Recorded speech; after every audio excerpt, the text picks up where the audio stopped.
There's a psychologist named Piaget. Some of you might know about him.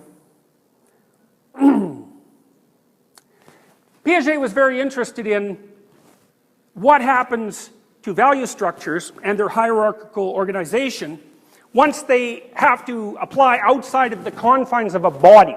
So here's a way of thinking about it. 2-year-olds basically hypothalamic. That's why they're so much fun. First they're happy, then they're sad, then they're hungry, then they're tired. You know, they just zip from one pretty straightforward and rather awe-inspiring motivational state to another.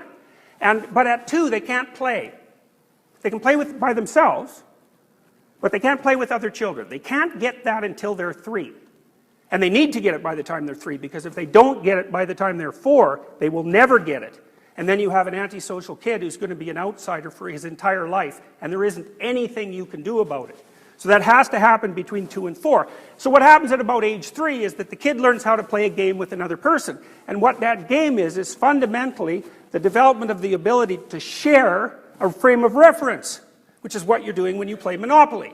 It's like it's stupid to play Monopoly, obviously. Who cares if you have a whole pile of counterfeit paper, right?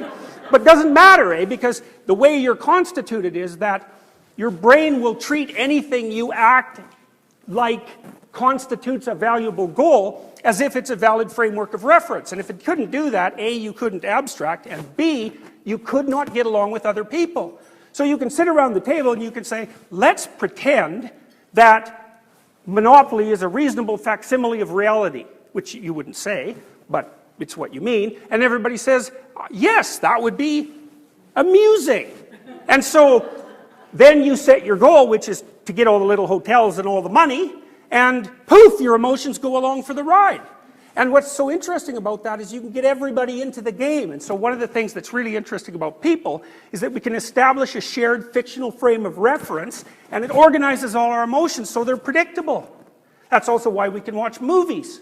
You go to a movie, you identify the hero, you figure out what the hero wants, poof, you're the hero. And the way that works is, you don't look at the hero and think about what he's doing and evaluate it emotionally and then feel it. What you do is you specify the hero's goal, and then you map him onto your body, and you read off the emotional responses of your own body, and that's how you understand the hero. So it's embodied, you're using your embodiment as a computational device that can run simulations of other consciousnesses. And it does that with the body. And we like doing that. You can go to a movie and, you're Brad Pitt for an hour and a half. And you're Brad Pitt doing remarkable things. And that's also how we understand other people. We're very good at that. So anyways, we have these shared frames of reference, like when we're playing Monopoly. Okay, so children at 3 learn how to play games. And that means they learn how to organize their own internal motivational states into a hierarchy that includes the motivational states of other people. And that means they can play. And that's what you guys do when you're out in the world. Like, we're playing a game right now. We all know the rules. That's why we can all sit in this room and play the game without fighting with each other. And the room is set up like a theater, and we all know the theater game. And the chairs are always facing this way at the moment, and so that's a hint that you should look forward, and this is raised, so, the room is basically telling you what to do, because it's a stage, like all rooms, and because you're smart and socially conscious, you can walk into a staged room, and your body knows what to do. And if you're civilized and social, you just do it, then all the other primates can predict what you're up to, and they won't kill you. Yeah, well, that's what it means to be part of the same tribe. And people are very peculiar creatures, and God only knows what they're up to. But as long as they're playing the same game you are, you don't have to know what they're up to, because you can predict what they're going to do, and you understand their motivational states. And so, part of the building and constructing of higher order moral goals is the establishment of joint frames of reference that allow multiple people to pursue the goals that they're interested in simultaneously. And then what you have to think about with regards to that is that not all shared frames of reference can manage that. There's a small subset of them that are optimized so that not only can multiple people play them, but multiple people can play them and enjoy them and do it repeatedly across a long period of time. So it's iteratability that partly defines the utility of a higher order moral structure, and that is not arbitrary.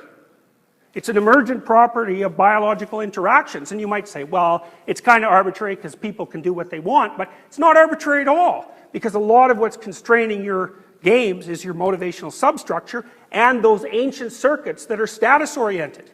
And they operate within virtually every animal has a status counter. Creatures organize themselves into dominance hierarchies. The reason they do that is because that works.